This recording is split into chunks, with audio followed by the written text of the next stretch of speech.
Now to talk about all this and more is Republican strategist Matt Klink, owner and president of Klink Campaigns Incorporated, and Fabian Núñez, managing partner at Actum, plus the former Democratic Speaker of the California Assembly. Gentlemen, welcome back to The Story Is. Great to see both of you. Matt, let's start with you. Are we going to have a government shutdown?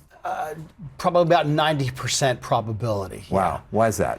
Well, because the Democrats are doing this to make a statement, but what they're not telling the American public is that ICE and border control, they already have funding guaranteed for the next 4 years. So what's going to happen is if the government close, the TCA, the Coast Guard, FEMA, and other agencies that have very little or nothing to do with the border or immigration are going to close down. So all this is for the Democrats to make a political statement to their radical left-wing base. Do you agree with that? No, not at all. I mean, I think this is really about the Democrats meeting the moment, responding to the crisis in which our country is in. If you look at the things, you mentioned some of them, the demands that the Democrats are making, these are basic things. If you're law enforcement and you want to apprehend someone, you need to go get a court order to be able to do that. The FBI does it. The CIA does it. Local law enforcement does it. Why is ICE? Every cop gets a judicial warrant before they arrest somebody? Well, no, before they go into someone's home. But the way they're operating right now is ICE is operating above the law. And the question here is that the way in which they're going about conducting these operations is clear violations of rights of citizens and legal residents. And if you look at the numbers, the vast majority of the people that they're apprehending are not hardened criminals like they say they are. That's just rhetoric. And so I think the Democrats... There was a CBS story that came out today that showed only about 14% of the people are convicted violent criminals. And 1.7% are gang members. But the point is that this requires a response. This requires that this is the type of thing like when President Trump said to the states, hey, I want Texas to help me out here. Give me some more congressional seats. How did California respond? By putting Prop 50 on the ballot.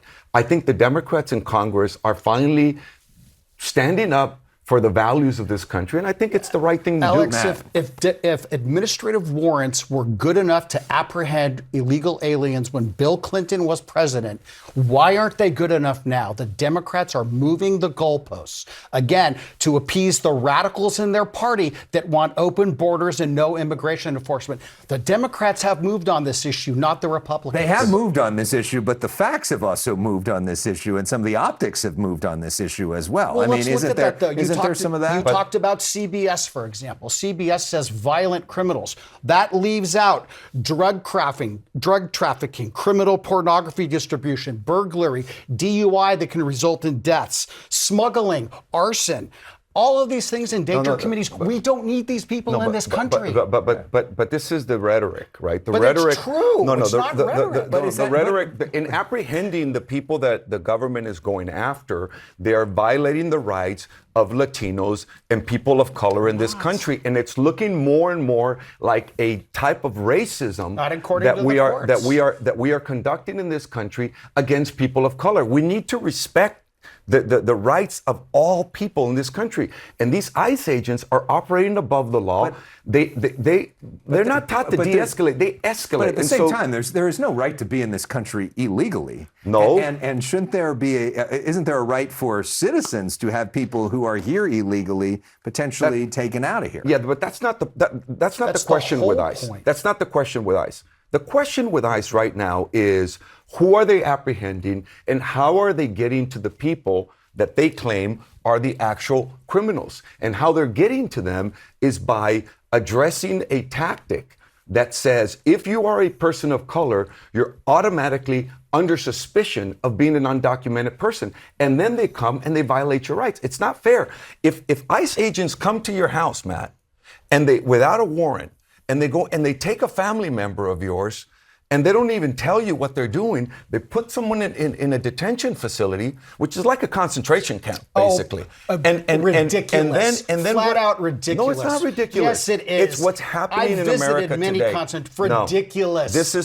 They are much better than when Barack Obama was president. I'll tell you that. This is a real problem in our country, and I think it's the right thing for Democrats to stand up for this. And by the way, it's not just the Democrats. When the entire country is changing the When view. we say concentration camp, you're not talking about like Auschwitz or something like that, which was a death camp, right? Well, there's a difference. There's a difference between an extermination camp and a concentration camp.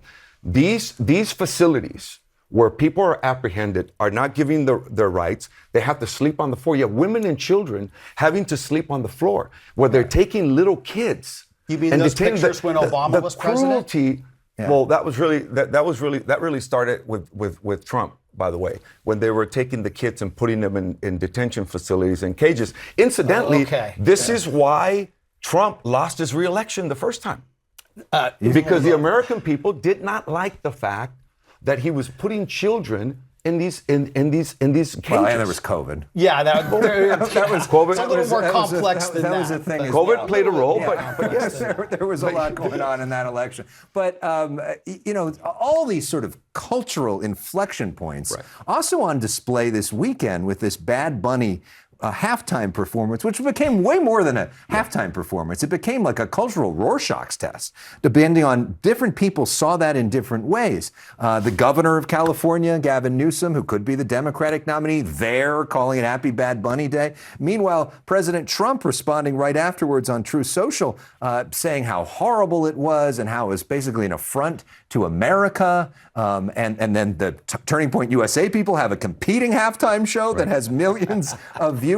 What do you make of the politics of this moment? Well, I think it was a beautiful thing in the midst of these times where Latinos and people of color in the U.S. Feel under siege, that finally we have an opportunity to be recognized in the Super Bowl, and to have somebody like Bad Bunny put on such a beautiful cultural display of love and of inclusiveness, I think was very important. Obviously, I know some people turned that off and went to a different show, and those, I think, tend to be people who had buyer's remorse, kind of post-Civil War buyer's remorse, because they don't like the cultural inclusiveness, they don't like diversity, they want folks to represent one America. And they don't believe in the America where others participate. They want a different type of America. And I think this celebration was very, very powerful, because what it said to people of color in this country is, yes, we're important, yes, we matter, and yes, we're part of the fabric of this society. You're shaking your head. First of all, I don't watch the Super Bowl to watch the halftime show. That's when I reload on my food of choice and my beverage of choice. I know most of my friends do that as well. Look, I could. Bad Bunny's music, it's not what I'm into at all. I don't like it, so it wouldn't have mattered for me anyway. I don't care that he played at halftime. 130 million people still saw him, so clearly he had a captive audience. Biggest audience in the history of the Super Bowl. My friends who speak Spanish, they couldn't understand him either. So, I mean, I guess it would have been nice to have subtitles. I would have liked to know what he was saying had I watched it. So, again, much to do about nothing. Not everything in this country needs to be political. Well, I mean, so then why did Donald Trump by the way, post about it right afterwards? By the way, it's interesting because I don't understand all the Puerto Rican slang myself, but I suppose that there were a number of people who really also speak about bilingualism now, saying, hey, it's not a crime to speak Spanish. Yeah. It's okay to be bilingual in this country, or trilingual.